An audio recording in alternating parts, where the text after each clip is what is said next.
하나님 말씀 함께 보겠습니다. 우리 오늘 함께 나눌 말씀은요, 갈라디아서, 신약성경 갈라디아서 1장입니다. 신약성경 갈라디아서 1장 6절에서부터 10절까지입니다. 6절에서부터 10절까지의 말씀을 우리가 한 절씩 교독하도록 하겠습니다. 신약성경 301쪽에 있습니다. 갈라디아서 1장 6절에서부터 10절까지의 말씀을 우리가 한 절씩 교독하겠습니다. 찾으신 줄 믿고 제가 먼저 6절 말씀 보도록 하겠습니다. 그리스도의 은혜로 너희를 부르신 이를 이같이 속히 떠나 다른 복음을 따르는 것을 내가 이상하게 여기노라.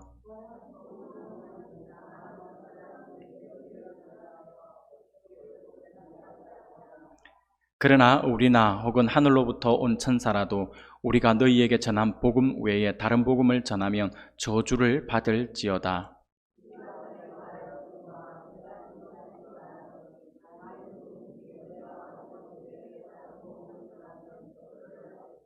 함께 보겠습니다. 이제 내가 사람들에게 좋게 하랴, 하나님께 좋게 하랴, 사람들에게 기쁨을 구하랴. 내가 지금까지 사람들의 기쁨을 구하였다면 그리스도의 종이 아니니라.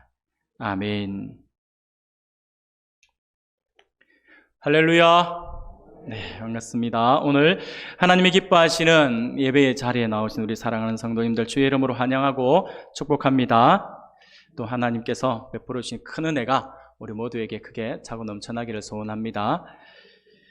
오늘은 우리 총회가 지정하여서 우리 함께 지키는 이단 경계 주일입니다. 우리 총회에서는 해마다 2월 첫째 주와 9월 첫째 주를 이단 경계 주일로 지정하여서 함께 이단에 대해서 좀 경각심을 가지고 같이 또 이 부분들에 대해서 많은 또 말씀, 진리의 말씀을 또 이렇게 바르게 전해달라라고 하는 그 의도에서 이단 경계주의를 그렇게 지킵니다. 그러므로 우리는 오늘 이 이단 경계주의를 맞이하여서 본문 갈라디아서의 말씀을 통하여서 다시 복음 안으로라는 제목으로 같이 하나님의 말씀을 살펴보면서 하나님의 은혜를 나누기를 원합니다. 갈라디아 교회는 바울이 1차 전도 여행 당시 세운 교회입니다. 그런데 이러한 갈라디아 교회의 교인들은 바울이 그곳을 떠난 후 바울이 증거하였던 이 신득이의 구원 진리를 버리고 구원을 위해서는 할례와 율법 준수가 필요하다라고 하는 유대 율법주의자들의 가르침을 받아들이기 시작했습니다. 이러한 모습은 죄인들을 구원하기 위해 오셔서 우리를 대신하여 십자가를 지시고 죽기까지 순종하셨던 그리스도의 대속 사역을 불완전한 것으로 만드는 것임과 동시에 결국에는 그리스도의 구속의 은혜를 저버리는 그러한 행위다라고 할 수 있습니다.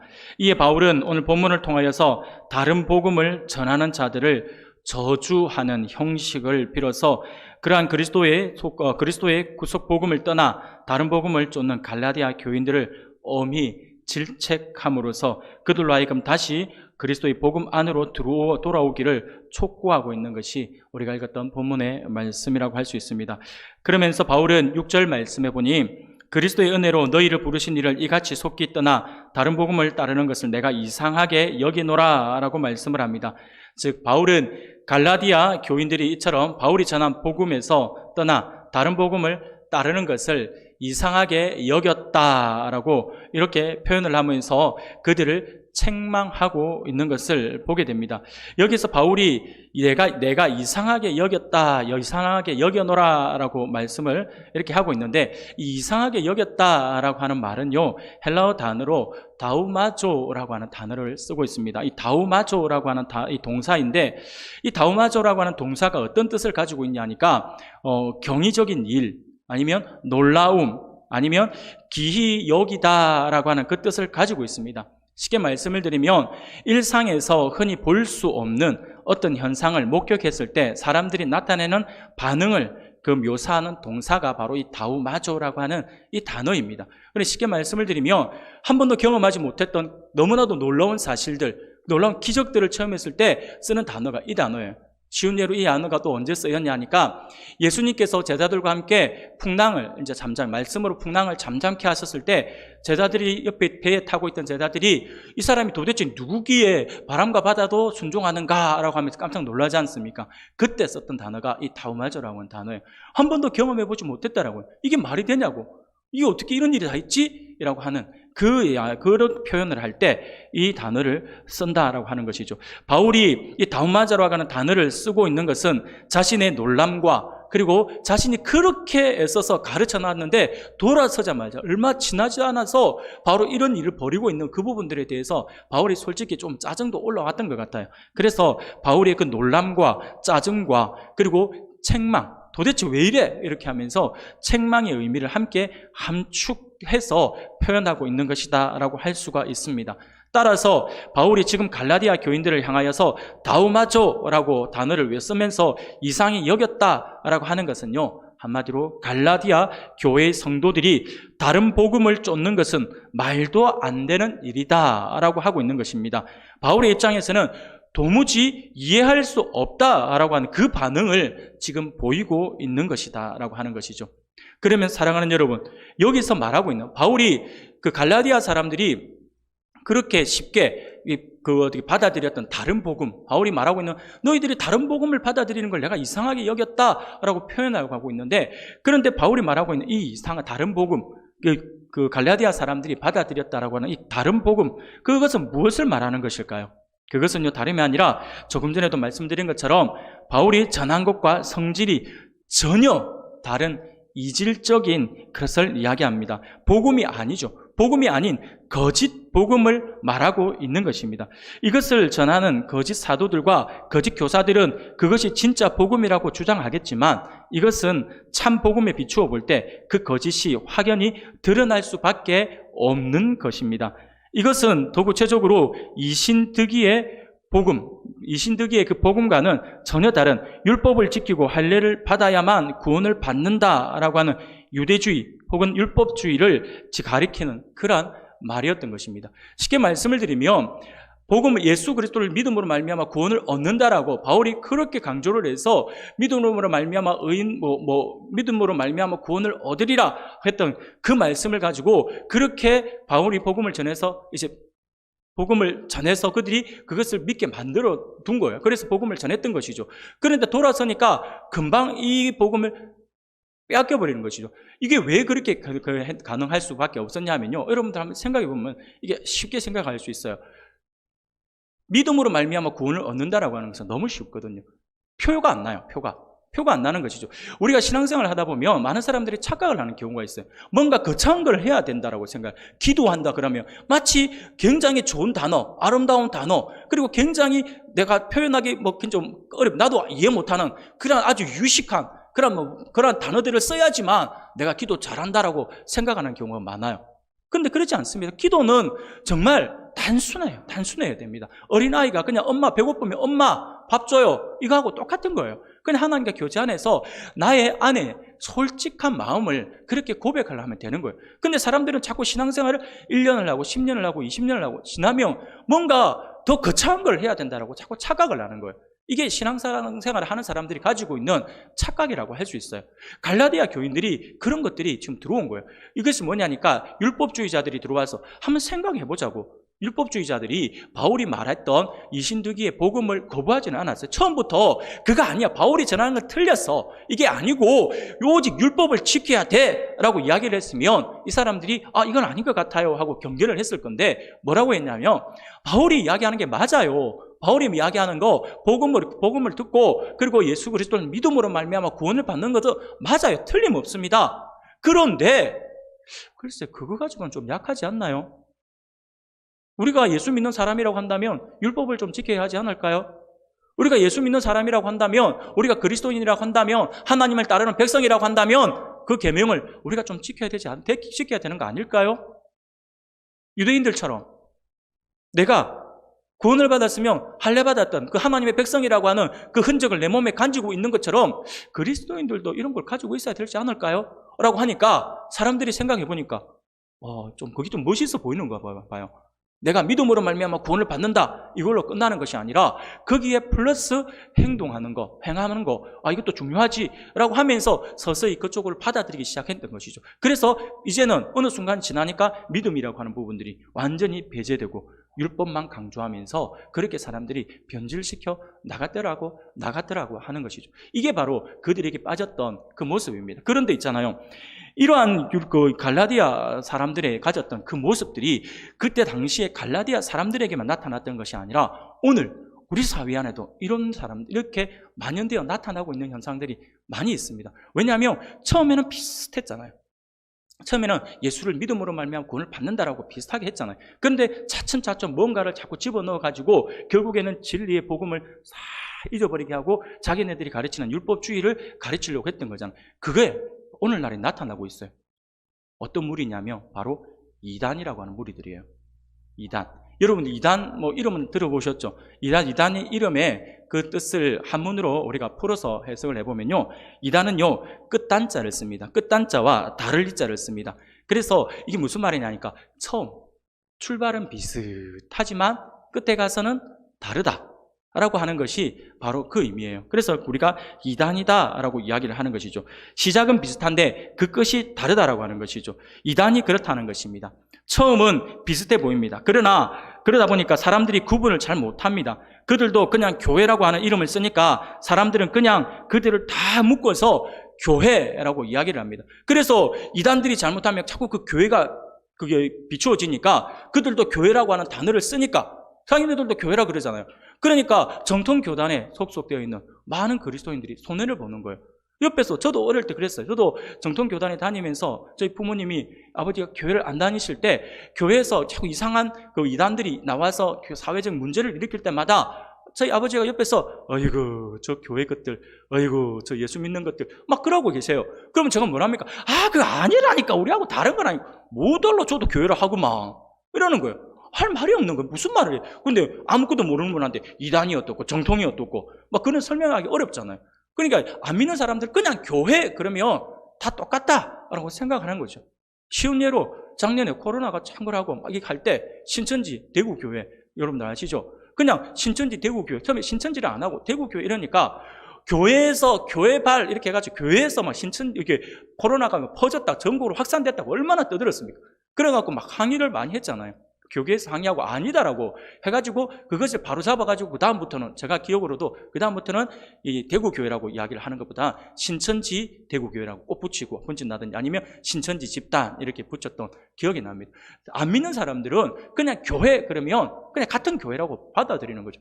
그렇게 하다 보니까 자꾸 우리 정통교단이 너무나도 많은 피해를 받고 오해를 받을 때가 많이 있다라고 하는 것이죠. 이처럼 이단은 정통교단과 비슷합니다. 그렇지만 그 끝이 다릅니다. 예수 그리스도를 드러내는 듯 하지만 결국 그들이 드러내는 것은요, 자기네들의 교주입니다. 교주를 내세우죠. 교주를 통해서 구원을 얻고 교주를 통해서 영원한 안식을 얻는다라고 주장을 합니다. 안상홍 증인의 하나님의 교회. 안상홍이 벌써 죽었어요. 자기가 부활할 거라고 이야기하고 갔거든요. 언제 부활할지는 모르지만 지금 부활할 거라 기다리고 있어요. 언제 부활할지 저도 궁금하지만 이게 참 어쨌든 간에 그게 말이 안 되는 게 자기 교주를 내세우기 위해서 지금 계속해서 그렇게 떠들고 있는 것이죠. 우리가 볼 때도 우리가 볼 때는 말도 안 되는 엉터리 같은 말임에도 불구하고 사람들은 거기에 빠져서 그것을 믿고 있습니다. 거기에 온전히 빠져서 자신의 모든 것을 다 포기하고 헤어나오지 못합니다. 결국 가정이 파괴되고 가족이 무너지는 그 모습을 우리가 다른 매스컴이나 아니면 다른 어떤 기사들을 통해서 많이 접할 수가 있습니다. 사랑하는 여러분, 우리가 하루하루 살아가다 보면 참으로 많은 사람들을 우리가 만나게 되잖아요. 많은 사람들을 만나게 됩니다. 그러다 보니까 우리가 만나는 사람 가운데는 우상에 빠져 있는 사람들도 있을 수 있고요. 그러면서 자기네들이 맞다라고 이야기하는 사람들도 있죠.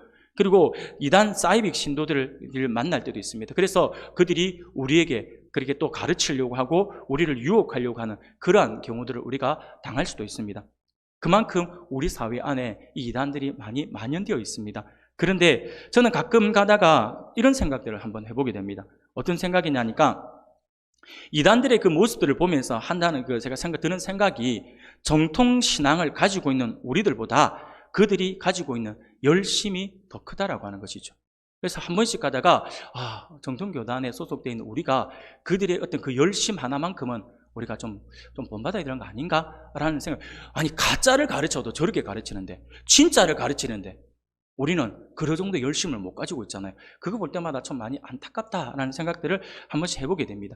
예전에 제가 청년 시절에 이런 일이 있었습니다.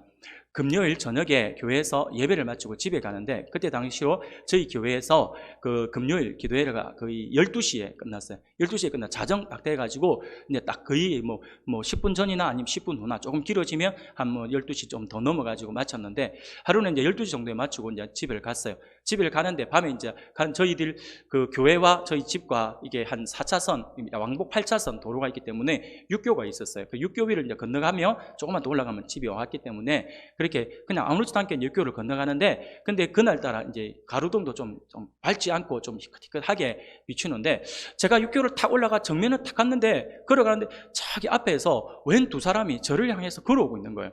그래서 설마 아니겠지 라고 하면서 걸어갔어요. 근데 아니나 다를까 옆에서 싹 스치고 가운데쯤에서 스치고 딱 지나가는데, 그 형제, 남녀가 2명이었거든요 그래서 형제가 갑자기 저기요 이러는 거예요. 그래서 저는 정말 저를 부르는 게 아니겠지 하면서 가려고 하는데, 밤 12시에 거기 누가 지나가겠습니까? 저를 부르는 게 맞더라고요. 저기요 하길래 제가 네, 잠시 시간이 있으면 저에게 시간을 좀 내주시면 안 되겠습니까? 하길래 제가 딱 들을 때 이 이단이구나, 뭔가 또 이야기하고 싶어 하는구나 라고 해서 제가 아니요 됐습니다 라고 가려고 하는데, 또 제 팔을 잡는 거예요. 잡으면서 잠깐만 시간을 내어주시면 됩니다.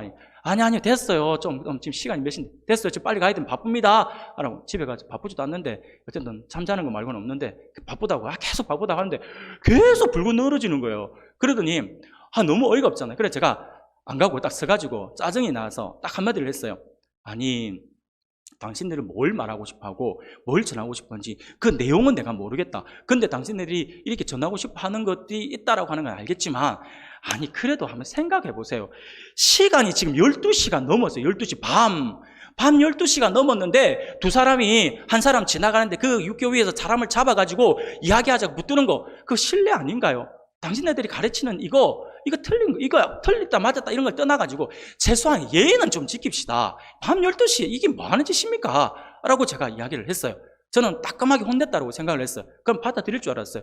짧은 시간에 제가 좀 말을 좀 논리 있게 했는갑다 생각이 들어가고, 제가 좀 말 좀 하는구나 라는 생각이 들 정도로 제대로 딱 이야기했다 생각했어요. 근데 이 남자가 뭐라냐면 네, 맞습니다 그러는 거예요.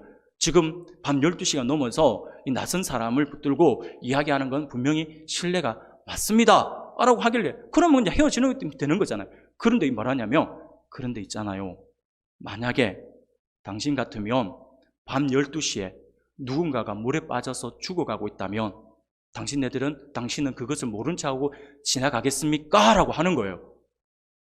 제가 이야기 듣는데 뭔가 한 대 맞는 것 같아요. 깜짝 놀랐어요. 근데 솔직히 또 짜증도 올라온 상태고, 그러니까 제가 아니 그러면 내가 지금 물에 빠졌다는 거예요? 나는 지금 육교 위에 있는데, 장난치면서 육교 위에 있는데 라고 이야기를 했더니, 그게 아니라 당신의 영혼이 지금 물에 빠져서 허우적거리고 있는 게 안 보이십니까? 라고 그러는 거예요. 와, 저는 제가 논리 있게 말을 해서 이제 뿌리쳤다 생각을 했는데, 그런데 이 친구가 그런 말을 하니까 순간 제가 짧은 시간이 좀 이거 졌다 싶은 거예요.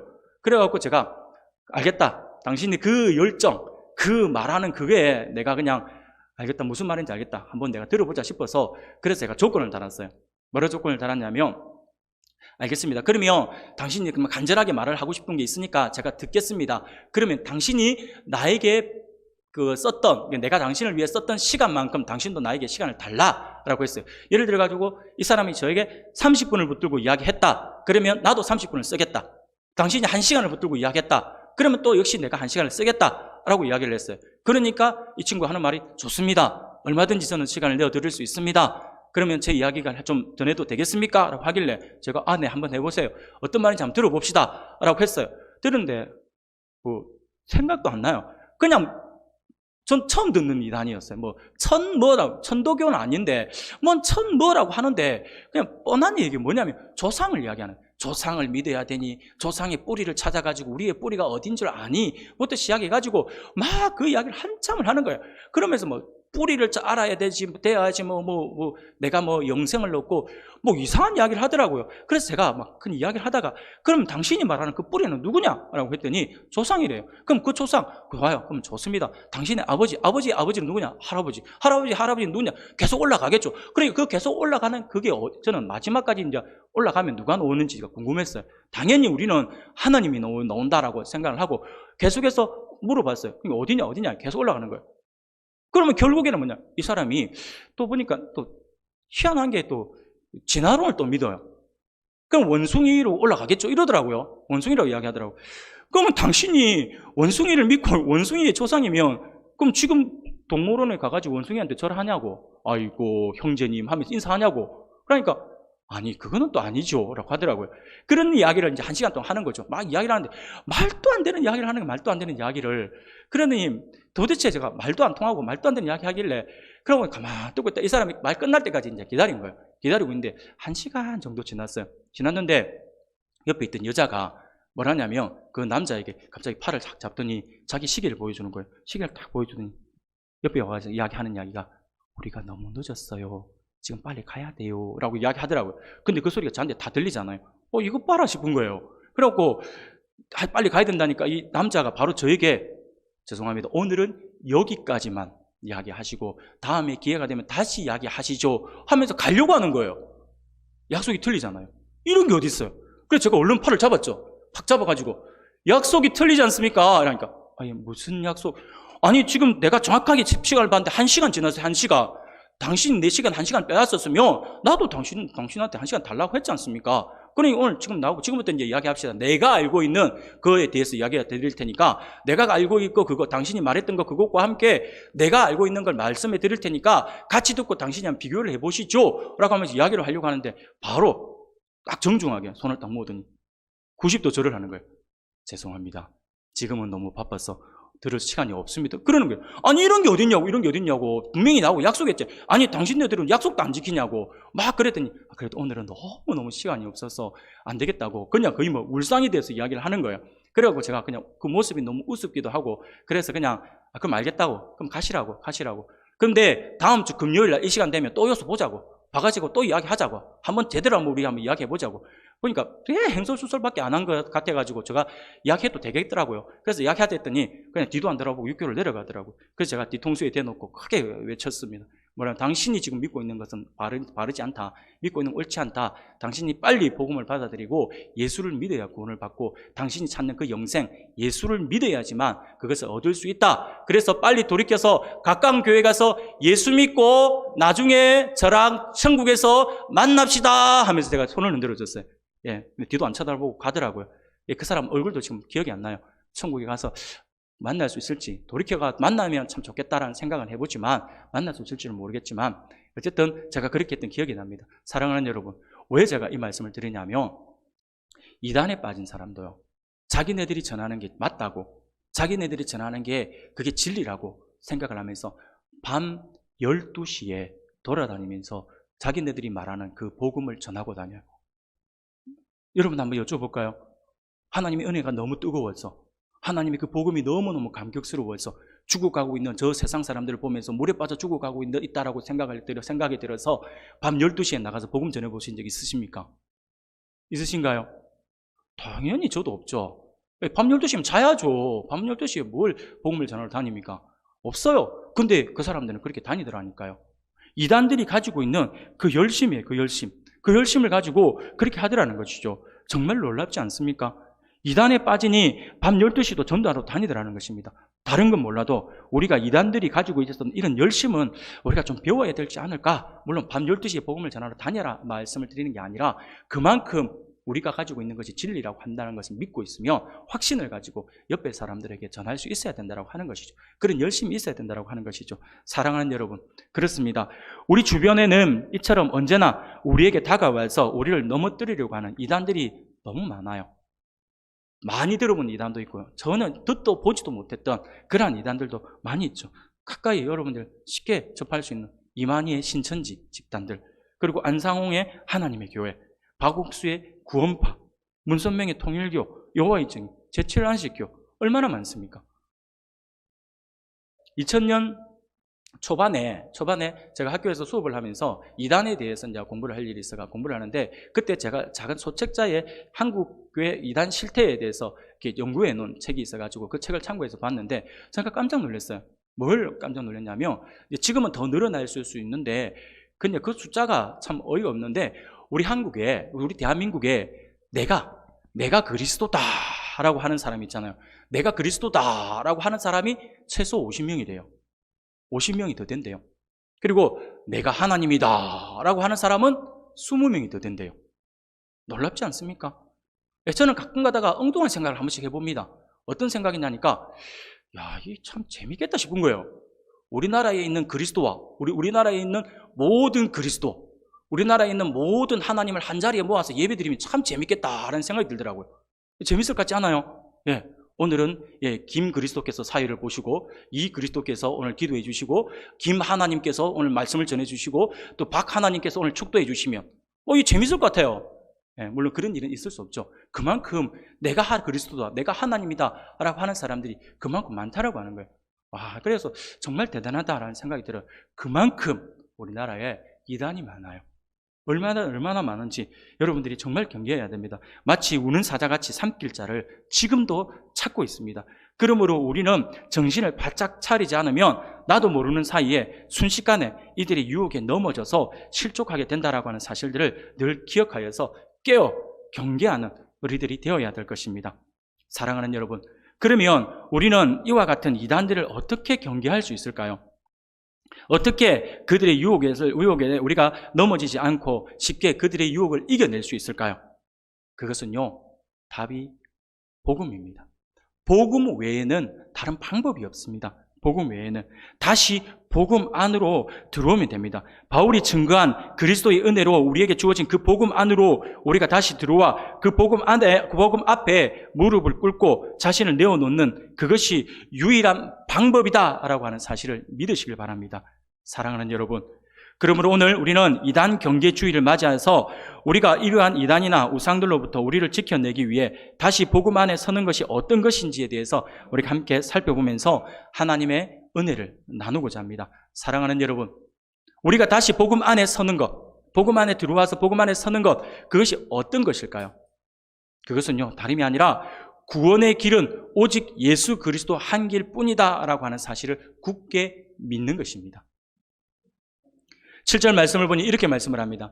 다른 복음은 없나니 다만 어떤 사람들이 너희를 교란하여 그리스도의 복음을 변하게 하려 함이라 라고 말씀을 합니다.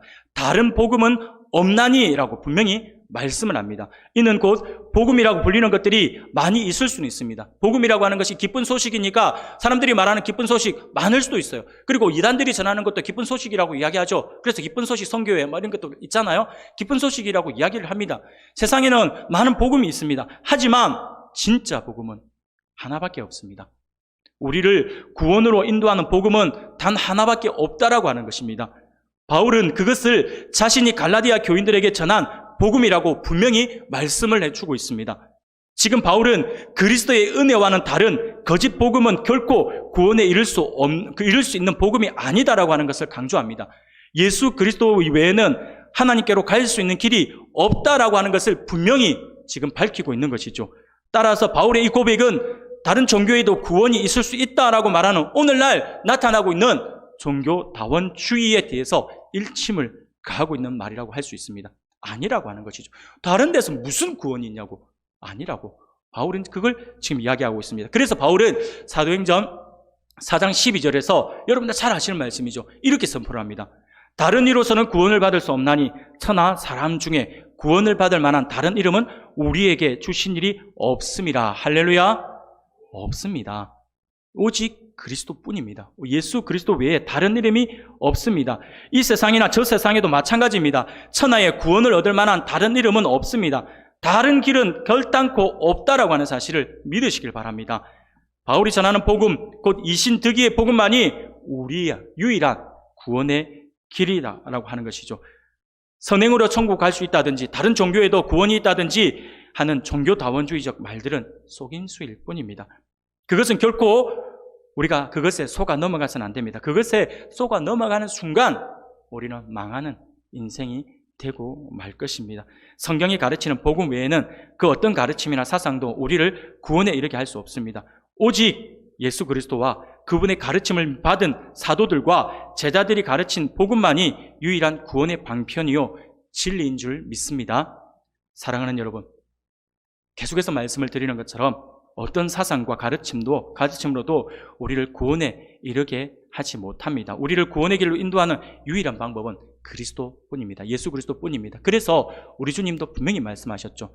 요한복음 14장 6절에 예수께서 이르시되 내가 곧 길이요 진리요 생명이니 나로 말미암지 않고는 아버지께로 올 자가 없다라고 분명히 우리에게 말씀해 주고 있습니다. 그렇습니다.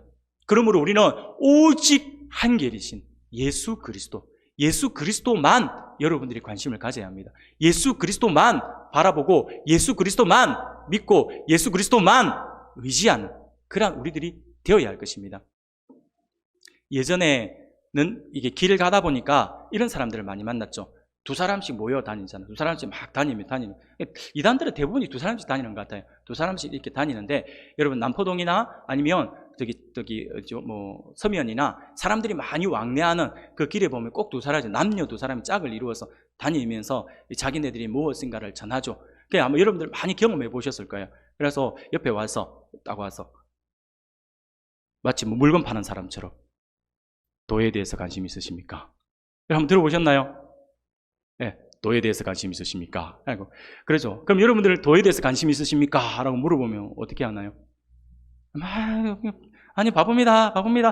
네네네. 보통 이렇게 하지 않나요?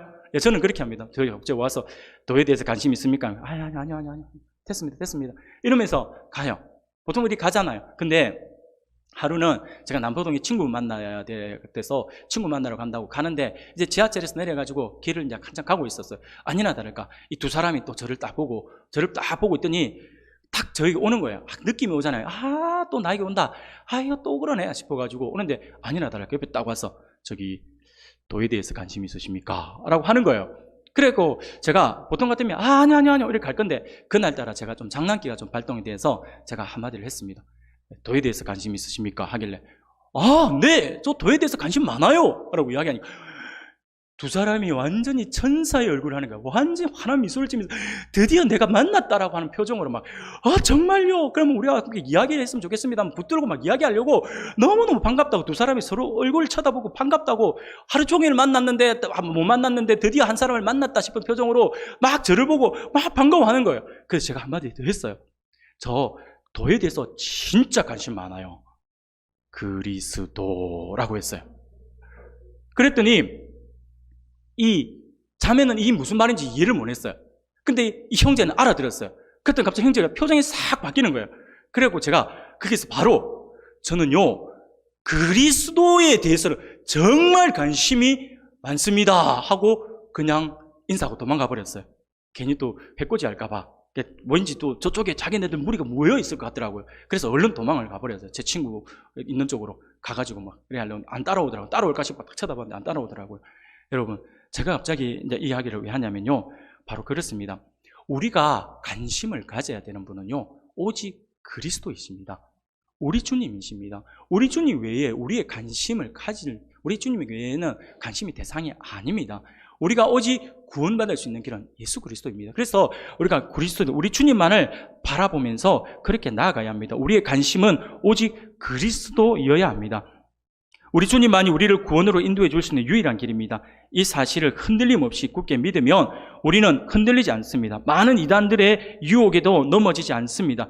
그러므로 오직 예수 그리스도, 우리 주님만 관심을 가질 수 있고 주님만 바라보고 주님만 의지할 수 있는 우리들이 다 될 수 있기를 주님의 이름으로 축원합니다. 두 번째로 우리가 다시 복음 안에 거하는 것이 어떤 것일까요? 그것은요 구원의 복음을 왜곡시키지 않고 성경의 가르침대로 믿는 것입니다. 8절과 9절 보니까 이렇게 말씀을 합니다. 그러나 우리나 혹은 하늘로부터 온 천사라도 우리가 너희에게 전한 복음 외에 다른 복음을 전하면 저주를 받을지어다. 우리가 전에 말하였거니와 내가 지금 다시 말하노니 만일 누구든지 너희가 받은 것 외에 다른 복음을 전하면 저주를 받을지어다 라고 말씀을 합니다. 바울은 자신과 자신의 동력자들이 전한 복음 외에 다른 복음을 전하는 자는 누구든지 심지어 하늘에서 온 천사라도 할지라도 저주를 받을 것이다 라고 말합니다. 이는 곧 하나님의 심판적 진노로부터 벗어날 수 없는 처지가 된다라고 하는 아주 무서운 그러한 말입니다. 그러면 우리가 이렇게 생각해 볼 수 있어요. 바울은 하나님의 참 복음을 가진 사람으로서 다른 사람을 이와 같이 무서운 저주의 선언을 하는 것은 좀 옳지 않는 거 아닌가? 그렇죠. 예수님도 원수도 사랑하라 하셨고, 한쪽 뺨을 때리면 한쪽 뺨을 돌려대라, 뭐 이렇게 용서하라, 이렇게 말씀을 하셨는데, 그냥 이 좀 거짓 복음을 좀 전했다 해서 이렇게 무서운 저주까지 퍼붓는 건 좀 너무 과한 거 아닌가? 라고 생각을 할 수 있잖아요. 정말 과한 것일까요? 아닙니다. 바울은요, 무슨 사실을 알았냐면, 바울은요, 거짓 복음이 가져올 결과가 너무나도 파괴적이고 무서운 것이라고 하는 것을 바울은 잘 알고 있었습니다. 그래서 바울이 이렇게 강한 어조로 이야기를 하고 있는 것입니다. 바울은 믿음이 아닌 율법 준수와 할례 이행이라고 하는 수단으로 구원을 받는다라고 하는 주장은 우리 주님이 달리신 그 십자가의 사역으로는 부족하다라고 하는 그 의미이기 때문에 주님의 십자가를 욕보이는 행위다라고 하는 것을 알고 있었다라고 하는 것이죠. 십자가의 그 효력을 부정하는 행위다라고 하는 것으로 받아들인 것이죠. 성도들로 하여금 다시 율법의 굴레에 돌아가게끔 만드는 그러한 모습이기 때문에 이것은 안 된다라고 이야기를 하는 것입니다. 그만큼 거짓 복음은 무서운 범죄 행위이기 때문에 바울이 이토록 무서운 어조로 저주의 말을 하고 있는 것입니다. 그렇습니다. 사랑하는 성도 여러분, 그리스도의 은혜로 주어진 복음을 왜곡시키는 일은 사실상 인간이 할 수 있는 그 어떤 범죄 행위보다 하나님을 더욱 진노케 하는 가장 무서운 범죄다라고 하는 사실을 우리가 기억해야 할 것입니다. 여러분들은 가장 무서운, 이 땅에서 우리가 경험할 수 있고 아니면 이 땅에서 우리가 들을 수 있는 그러한 가장 무서운 범죄가 무엇이라고 생각하십니까?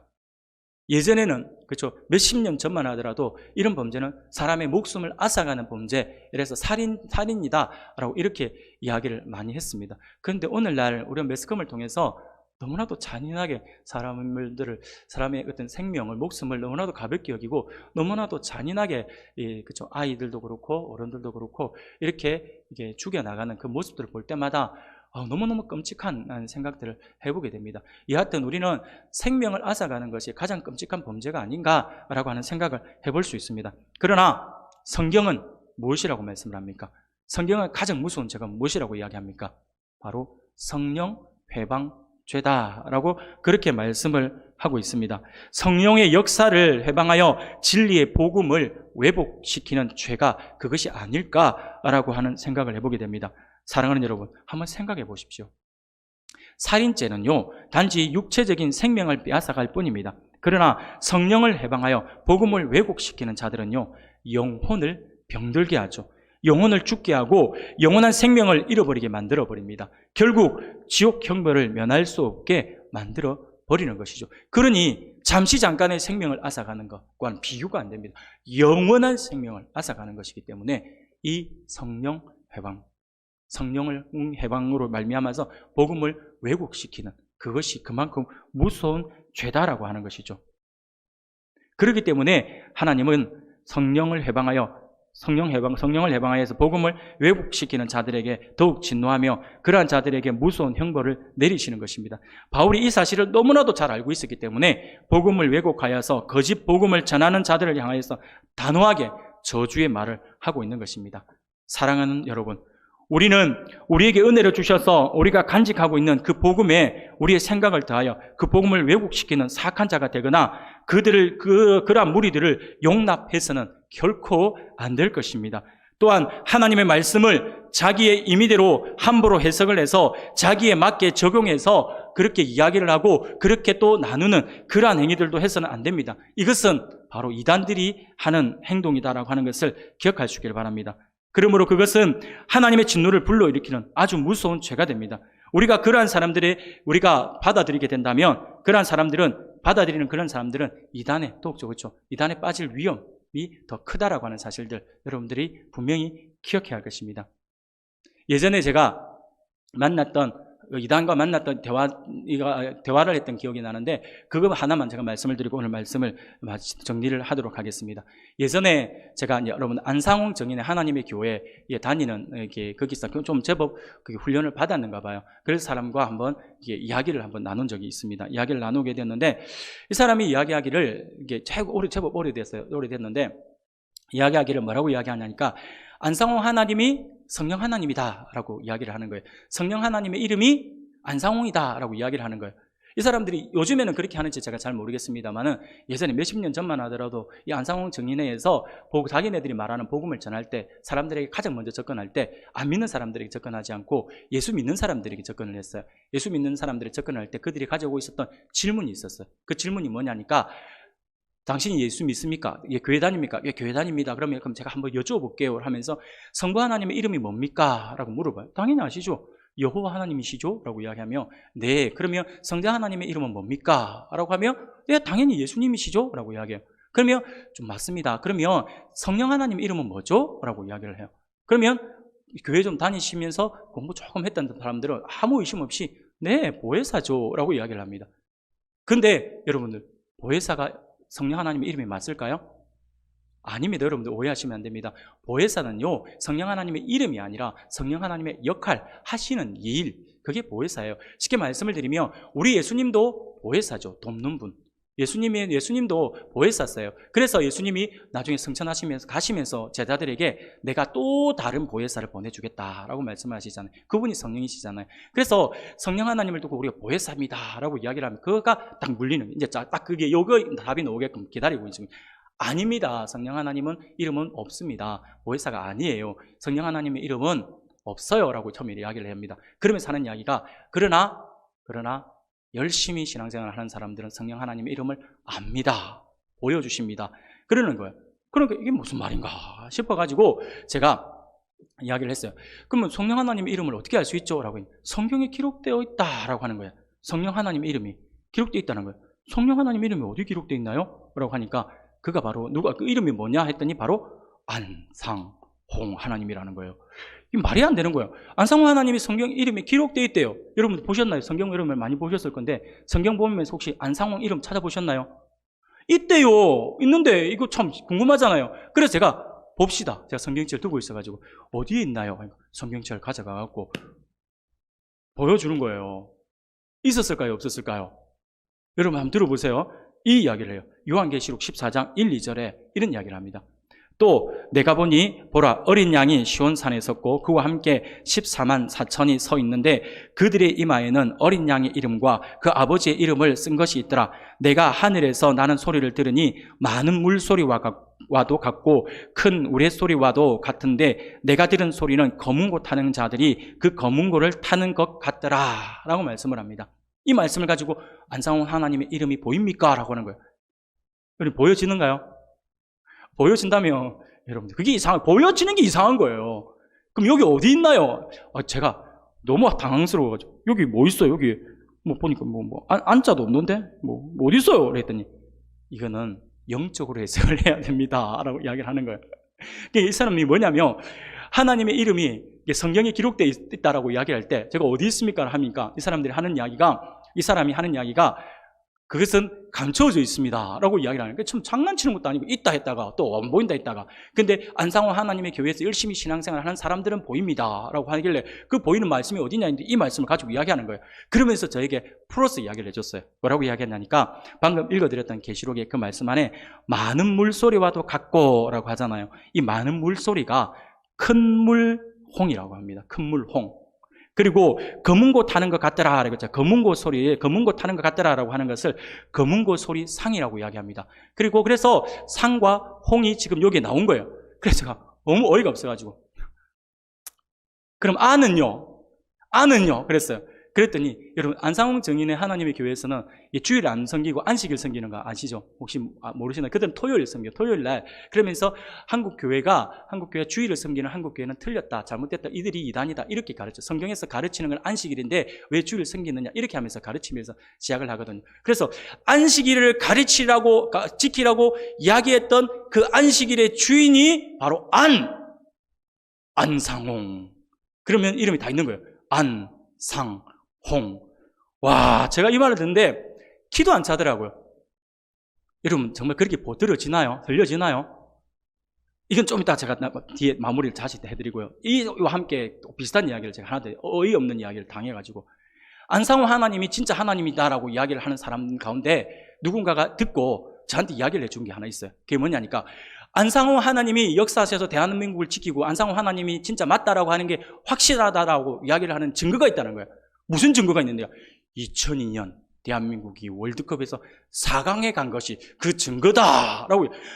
아니 지금 월드컵 축구 국가대표 애들이 공을 잘 차고 히딩크 감독이 잘 인솔해가지고 공을 잘 차가지고 4강에 간 거지 그게 안상홍하고 무슨 상관이 있냐고요. 너무 어이가 없잖아요. 그래서 제가 어이가 없어서 물어봤어요. 월드컵 4강하고 안상홍하고 무슨 상관입니까? 라고 했더니 안상홍 하나님이 우리를 4강으로 인도해 줬다는 거예요. 그게 무슨 말이냐고요. 했더니 잘 들어보세요. 여러분들 잘 들어보세요. 우리가 월드컵 때 골을 넣은 선수들의 이름을 보면 압니다. 안정환의 안, 유상철의 상, 황선홍의 홍, 안상홍 하나님이 우리를 도와주어서 우리가 4강에 들었습니다. 할렐루야! 이러는 거예요. 그런데 안상홍 정인 하나님의 교회 사람들은요, 그 말을 듣고 할렐루야 하면서 눈물을 흘렸대요. 야, 참 대단하죠? 솔직히 이야기, 제가 그 이야기 듣는데, 전에 들은 거거든요. 와, 진짜 입에 욕이 나올라더라고요. 이게 어떻게 이렇게 갖다 붙이지? 야, 천재다, 천재. 막 저는 그런 생각이 있어요. 와, 정말 대단하죠. 자, 아까 했던 이야기로 다시 돌아가서 제가 다시 이야기할게요. 이건 직접 제가 이제 경험한 이야기잖아요. 그 요한계시록을 가지고 저에게 안상홍 하나님이 성경이 기록되어 있다라고 하잖아요. 와, 이야기 듣는데 정말 제가 당황스럽잖아요. 그래서 제가 알겠습니다. 몰랐네요. 제가 오랫동안 신앙생활을 했지만 안상홍 하나님의 이름이 성경에 기록되어 있는지 정말 몰랐어요. 아, 정말. 그런데 내가 당신한테 한마디 해드릴 게 있어요 라고 이야기했어요. 이 사람이 사람을 잘못 만났어요. 저를 만나면 안 되는데 저를 만나가지고 제가 이단의 전문가다 이게 아니라 어쨌든 저를 잘못 만났어요. 왜 잘못 만났는지 제가 설명해 드릴게요. 제가 그 사람이 안상홍 하나님이 이름이 있다라고 말을 딱 듣고 나서 그래, 안상홍 하나님 있는 줄 내가 몰랐네요. 그러면서 제가 지갑을 꺼냈어요. 지갑을 딱 꺼내가지고 제가 주민등록증을 딱 꺼내가지고 이 사람한테 주민등록증을 딱 보여줬어요. 여러분, 주민등록증에는 우리가 이름과 한글 이름과 함께 한자 이름이 같이 있는 거 아시죠? 그래, 한자 이름을 딱 보여줬어요. 그리고 얼른 숨겼어요. 혹시나 제 주민등록 번호 외울까봐 얼른 팍 숨겼어요. 한자만 보세요 하고 제가 딱 보여주면서 제 이름이 뭔지 보이십니까? 한번 읽어보실래요? 했더니 네, 한석기 씨네요 라고 하더라고요. 그렇죠. 탁 이렇게 집어넣었어요. 그러면 제 이름의 놀라운 비밀을 제가 알려드리겠습니다 라고 그러면서 제가 이야기를 했어요. 뭐라고 이야기했냐면 제가 이름이 한석기예요. 석자는 돌석자를 씁니다. 한문으로 돌석자를 씁니다. 그리고 기자는 터기자를 써요. 그러면 돌석자와 터기자를 합하면 뭐가 될까요? 라고 하면 여러분들 뭐라고 이야기하나요? 10중 8구 아이들은 장난친다고, 친구들은 장난친다고 돌터라고 이야기합니다. 돌터. 돌터 맞습니다. 그런데 좀 그래서 여러분들 돌터라고 이야기하지 마시고 성경에 우리에게 가르쳐준 좋은 이름이 하나 있잖아요. 뭐죠?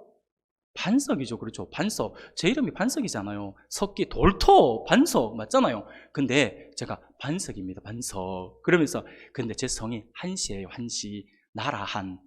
대한민국 아시죠?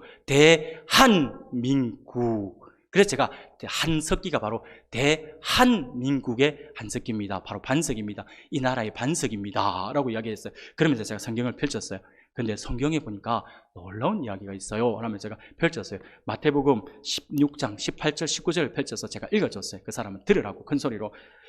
내가 이 반석 위에 내 교회를 세우리니 음부의 권세가 이기지 못하리라. 내가 천국 열쇠를 내게 주리니 내가 땅에서 무엇이든지 매면 하늘에서도 매일 것이요 내가 땅에서 무엇이든지 풀면 하늘에서도 풀리리라 라고 그렇게 말씀을 제가 읽거든요. 이렇게 말씀을 하고 있어요. 그러면서 제가 이야기했습니다. 그 반석이 접니다. 제가 그 반석이에요. 그래서 제가 또 이름이 한시잖아요. 그래서 대한민국의 반석. 그래서 그러면 대한민국에 있는 모든 교회가 제 이름 위에 세워졌으니까 제가 제 대한민국에 있는 모든 교회의 주인이 된다라고 해도 되는 거죠. 맞는 거죠? 이야기했어요. 그러니까 이 사람이 순간 당황해 하는 거예요. 표정이 싹 바뀌면 당황해 하는 거예요. 그럼 순간 짧은 시간에 고민을 하는 거예요. 고민을 하면서 뭘 하냐면 저에게 저기요, 성경을 그렇게 해석하는 거 아닙니다 이러는 거예요. 아니 뭐 이런 사람이 다 있나 싶어가지고 제가 바로 이야기를 했어요. 바로 저에게 성경을 그렇게 해석하는 거 아닙니다 라고 이야기하길래 바로 제가 바로 딱 걸렸다 싶어가지고, 지금 당신이 믿고 당신이 증거하고 당신네들 무리들이 가르치는 그 안상홍이라고 하는 그 단체가 지금 이렇게 증거하고 있는 거 아니냐, 이렇게 이야기하고 있는 거 아니냐, 성경에 어디 그런 말이 있냐고, 성경을 어디 코에 걸면 코걸이, 귀에 걸면 귀걸이 이런 식으로 해석해라고 누가 그러더냐고, 어디다 갖다 붙이고 함부로 해석을 해서 사람들을 이렇게 미혹하냐고, 당장 가라고 제가 막 호통을 쳤어요. 당장 가라고 했어요. 예, 근데 저보다 나이 많았거든요. 그때는 전도사였거든요. 순간 제가 가 해놔놓거든. 미안하더라고요. 그래갖고 가요 라고 했어요. 그 사람이 근데 뒤도 안 돌아보고 가더라고요. 고맙게도. 여러분들, 이거 보세요. 성경을 이렇게 해석해도 되나요? 어디 이렇게 성경을 왜곡하고 있어요? 자기 이름 갖다 붙여가지고 안상홍 하나님 이름이 감춰져 있다고. 하필이면 한반석이를 만나가지고 곤란을 겪고 말이야. 다른 사람한테 통해야지. 하나님이 은혜인 것 같아요. 그 사람 하필이면 제가 볼 때 그 사람이 아마 돌아가서 고민을 하지 않았을까라는 생각을 해봅니다. 사랑하는 여러분, 성경을 그렇게 해석하는 거 아니잖아요. 근데 그렇게 해석하는 사람들이 많이 있다고 하는 겁니다. 성경을 이와 같이 함부로 해석하고 내가 붙이기 편한 대로 갖다 붙여서는 안 됩니다. 그것이 바로 성경을 왜곡하는 것이죠. 하나님의 복음을 왜곡하는 것입니다. 그러므로 우리는 오직 성경이 가르치는 순수한 복음에 경고에 있어서 흔들리지 않는 굳건한 반석 같은 신앙을 우리가 가져야 합니다. 그러기 위해 다시 복음 앞에 자신을 내어놓고 설 수 있어야 합니다. 예전에 하나님께서 우리를 사랑해 주신 그 기억을 우리가 떠올리고 복음으로 인해 주님 만났던 그때의 기억을 떠올리면서 다시 십자가의 그 거룩한 복음 안으로 우리가 들어설 수 있어야 할 것입니다.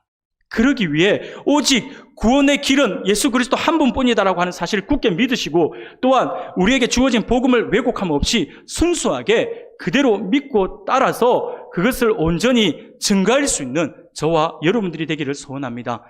그렇게 할 때 그것이 매일의 삶 속에서 승리하는 비결이고, 오늘 수많은 이단의 유혹에서 자신을 구하는 길임을 우리가 기억해서 다시 복음 안에 굳게 설 수 있는 우리 은강교회 모든 성도님들이 다 되시기를 주님의 이름으로 축원합니다.